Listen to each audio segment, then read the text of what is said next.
Bonsoir Frédéric Sitterlé. Bonsoir. Est-ce que je peux encore vous présenter comme le boss, le patron du Racing? Depuis quelques jours, vous êtes victime d'attaques violentes. On dit même que vous n'avez rien mis dans le club et que finalement vous ne dirigez pas grand-chose. Écoutez, je suis jusqu'à nouvel ordre le président de la nouvelle SASP Racing Club de Strasbourg. Voilà ce qu'on peut dire aujourd'hui. On va expliquer dans les prochaines minutes ce qui se passe, pourquoi ces attaques. Premièrement, est-ce que ça vous fait du mal? Parce qu'on entend des accusations assez fortes. Certains avancent même association mafieuse. Alors évidemment, ça ne laisse pas insensible. En même temps, ne dramatisons rien. C'est le football. Quand la politique vient s'ajouter au football, on sait que c'est forcément difficile et je m'y attendais évidemment. La politique, vous avez vu Roland Ris ce matin. Qu'avez-vous dit? Est-ce que vous êtes engagé sur quelque chose? Il y a beaucoup d'inquiétudes autour de la municipalité de Strasbourg et du club. J'ai souhaité avoir cet entretien avec le maire ce matin. D'abord pour lui réaffirmer mon soutien au club dans ce projet de reconstruction. Nous avons cet été conclu un accord avec l'association. Je garantissais de couvrir le déficit de la saison en cours et c'était indispensable pour que le club puisse s'inscrire en compétition. Sans cette garantie, le club n'existait plus cet été. Je comblerai le déficit de la saison en cours et en contrepartie, l'association me confie la gestion de l'équipe 1 par le biais d'une convention. J'ai simplement voulu réaffirmer que dès lors que la convention sera signée, j'apporterai mon soutien financier pour, comme indiqué, combler le déficit. C'était nécessaire cet été parce que sans cette garantie-là, l'association n'aurait pas eu le droit de se réengager en compétition et ça aurait été la mort pure et simple du Racing. J'ai d'ailleurs cet été, à cette occasion, apporté toutes les garanties financières attestant de la disponibilité des sommes. Mais vous n'avez encore rien versé. Alors, c'est ce qu'on dit. Finalement, vous auriez les poches trouées. Alors je n'ai encore rien versé, effectivement, puisque le préalable à tout versement, c'est la signature de la convention. C'est la signature de la convention. Qui fait beaucoup de bruit. Vous avez proposé en contrat de marque 150 000 € en CFA2 jusqu'à 1,5 million d'euros en Ligue 1 et on vous dit ça se fait pas. Laissez-moi d'abord vous parler du financement de cette saison. On me dit Sitterlé n'a pas encore mis d'argent. Effectivement, je n'ai pas encore mis d'argent. D'abord parce que le préalable, c'est la signature de la convention. Ensuite, pourquoi mettre de l'argent s'il n'y en a pas besoin? Finalement, qu'est-ce qu'on me reproche aujourd'hui? D'avoir suffisamment bien géré l'association jusqu'au milieu de la saison pour ne pas avoir à réinjecter d'argent? Jusqu'à présent, l'association a pu subvenir à ses propres besoins financiers. Économie d'un côté, restructuration, bonne gestion, augmentation des recettes, en particulier grâce au public, aux supporters qui nous soutiennent nombreux. Les recettes sont plus importantes que prévu. L'association n'a pas eu besoin d'argent frais jusqu'à la moitié de la saison. La ville a signé une convention en octobre avec le club et a versé ses premières subventions en février.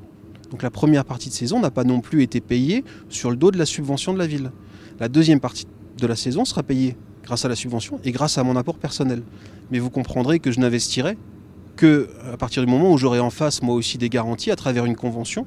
Et je souhaite juste aujourd'hui que l'association tienne ses engagements et signe la convention que nous avions convenu de signer cet été. Contrat de marque, 150 000 € en CFA2, 1,5 million en Ligue 1.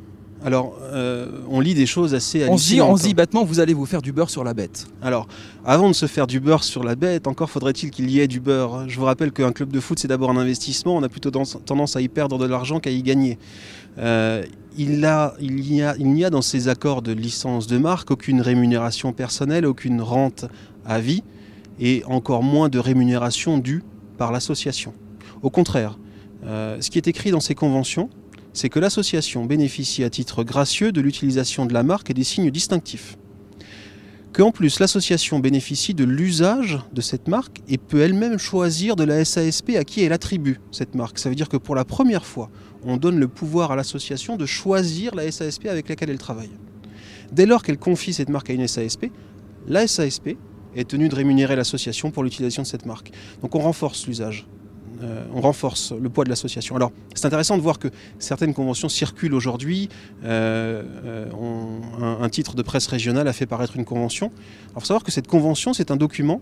Sur 5 ou 6 pages, je crois. C'est un téléchargé sur leur site. C'est un document qui date du mois de novembre, qui est une base qui a été présentée à l'association, à laquelle était jointe une note, à laquelle j'expliquais, voilà le projet de base. Maintenant, à partir de ce projet et de ce document, je voudrais que nous travaillions ensemble pour rédiger une convention qui préserve les intérêts de l'association, la liberté de l'association et les intérêts financiers de la SASP. Vous imaginez bien que si j'investis dans cette SASP, j'ai besoin de sécuriser mon investissement aussi. Je n'ai jamais dit que j'étais un mécène. Je ne fais pas un don à l'association, libre à elle de gérer comme bon lui semble cet argent. Je suis moi aussi dans l'attente. Je finance l'association, mais en contrepartie, j'ai besoin que l'association s'engage sur la bonne gestion et l'utilisation de ces fonds. De mon fait, mais aussi des fonds issus des deniers publics. Il est important que l'association soit garante de l'utilisation des fonds publics et des dépenses qui sont faites. Alors, simplement, ces projets de licence de marque et de convention ont été soumis de cette façon. Ils ont été modifiés dès le 13 décembre, avant que toutes ces polémiques n'explosent. Et dès le 13 décembre, il était écrit noir sur blanc que l'association disposerait de la licence de marque à titre gracieux, qu'elle pourrait l'attribuer à la SASP de son choix et qu'il n'y avait aucune rémunération et encore moins de rente. Donc les 150 000 €, etc. pour la saison 2012-2013, on n'en parle pas? Ces 150 000 € sont payés par la SASP à l'association.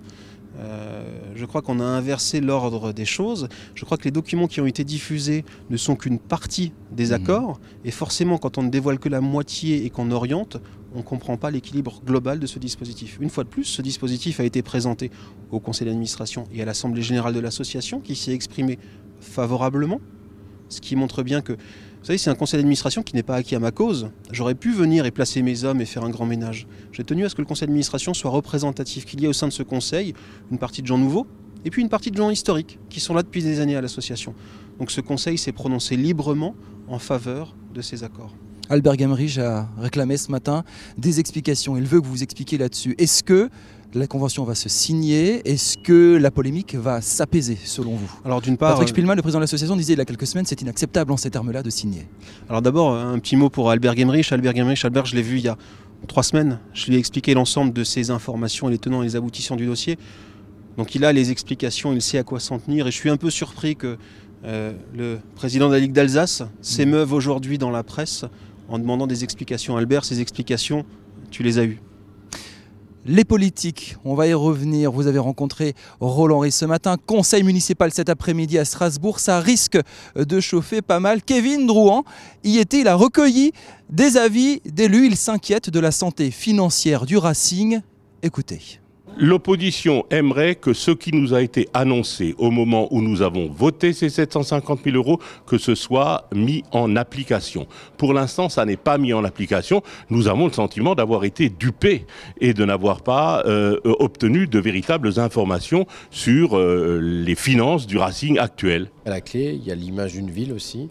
Ça crée une dynamique aussi au sein de la région. C'est très important. Regardez, ne serait-ce que l'ensemble des entreprises qui travaillent grâce au Racing, c'était quand même pas mal de salariés qui aujourd'hui se retrouvent sans rien, donc il faut qu'on aille vite à remonter, on a 4 ans, il faut qu'on y arrive. Voilà, et en ce sens, oui, on soutient la démarche qui est menée et par Citerlé et par l'association. Ça valait le coup de mettre toutes ces sommes, cet argent public sur la table, dans la mesure où ça devait accompagner des capitaux privés qui devaient être mis dans la balance par Frédéric Citerlé. Or aujourd'hui, il semblerait que ces capitaux privés n'aient pas été amenés. Donc les élus de la ville et de l'ACUS, en tout cas ceux de l'opposition, s'interrogent. Il faut que l'ensemble des acteurs respectent leurs engagements. Ça a été le cas des collectivités territoriales, de telle manière à ce que l'on puisse reconstruire dans la durée le Racing. Frédéric Citerlé, est-ce que vous connaissez Jean-Emmanuel Robert? À peine. Conseiller municipal de l'UMP de Strasbourg. J'ai imprimé la lettre sur son site internet. Il y a en gros 3-4 pages de lettres en édito sur le Racing. J'ai souligné quelques phrases, je vous les livre. Il s'inquiète en gros de la santé financière du Racing. Il a parlé cet après-midi au conseil municipal. Il a parlé d'une communication nettement plus abondante que des actes. Depuis juillet 2011, aucun euro n'a été investi dans le club par vous, nouvel homme fort. Les 2,3 millions annoncés à grand renfort de communication n'ont jamais été injectés. Et il souligne un petit peu plus loin dans le texte que la ville a versé depuis 2009 7 millions d'euros, un peu plus de 7 millions d'euros au club et au centre de formation. Et il se demande aujourd'hui si c'est de l'argent qui est bien investi. Est-ce que c'est de l'argent qui est bien investi? Est-ce qu'une ville peut mettre 7 millions d'euros dans un club de CFA2? Vous savez, moi je suis responsable du club depuis le 22 août, date à laquelle j'ai racheté la marque auprès du tribunal de commerce pour permettre au club de continuer d'exister. À partir du 22 août, j'ai pris les engagements suivants qui consistent à combler les déficits de la saison en cours en contrepartie d'une convention. Jusqu'à présent, la gestion du club a été saine et le club n'a pas eu besoin d'injecter de l'argent frais. Donc non, je n'ai pas injecté d'argent à partir du moment où il n'y a pas besoin d'injecter de l'argent. Mais je réaffirme mon engagement de couvrir les déficits en fin de saison, lorsque ce sera nécessaire. Alors en début de saison, le déficit annoncé était de 2,3 millions. J'ai demandé à ce moment-là à prendre une présidence intérimaire de l'association pendant 3 mois. Et j'ai annoncé que cette présidence serait intérimaire. J'ai annoncé que j'avais juste besoin de mener un vrai travail de restructuration et de gestion saine de cette association. J'ai réduit le déficit de 2,3 millions à peu près 1 million d'euros. Eh bien oui, cette gestion saine fait que nous n'avons pas besoin de réinjecter d'argent frais sur la première partie de saison. Donc sportivement, le bilan est bon. On a une excellente équipe, de très bons joueurs qui font bien leur métier. Ils sont en tête du championnat. Ils font un carton. Ces joueurs font un carton aujourd'hui, c'est magnifique. D'un point de vue de la gestion est saine. On n'a pas eu besoin d'injecter d'argent dans ce club jusqu'à présent. La situation nette est positive au 31 décembre. Vous le disiez tout à l'heure dans cette interview, on vous pourrit. Pourquoi on vous pourrit? Alors les attaques ont commencé à surgir. Pourquoi tout ça? Pourquoi ces lettres, ces conventions, ces papiers dans la presse, etc. Il n'a pas d'argent, c'est de la mafia. C'est Hilali, en plus vous avez déjeuné avec Hilali qui est l'ennemi juré en Alsace. Ici c'était calculé, vous avez fait exprès, vous saviez qu'on allait en parler, c'était juste pour emmerder le monde. Je vais vous expliquer pourquoi je suis allé déjeuner avec Jafar Hilali. Mais d'abord sur cet élément-là, je ne fais pas de politique. Que Robert Grossman se rassure, je n'ai aucune intention et aucune ambition municipale à Strasbourg. Le Racing ne doit pas être politisé. Donc je ne répondrai pas à ces attaques qui aujourd'hui sont des attaques politiques. Simplement, je réaffirme que le club sportivement va bien, que le club maintenant est sainement géré. Et je voudrais juste attirer l'attention sur le fait que les attaques ont commencé à partir du moment où j'ai commencé à mettre de l'ordre dans cette association, à partir du moment où j'ai remis en cause un certain nombre d'accords, où j'ai demandé plus de transparence. Ça veut dire que l'argent a été mal géré? Ça veut dire que... La mal dépensée? Ça veut dire que à partir du moment où je mets de l'argent dans l'association, je tiens à ce que cette association gère correctement cet argent. Ça veut dire que s'il y a de l'argent public investi dans l'association, il est indispensable que cet argent public soit bien dépensé. Eh bien, la présidence intérimaire que j'ai occupée pendant 3 mois a permis de mettre un peu d'ordre dans cette gestion.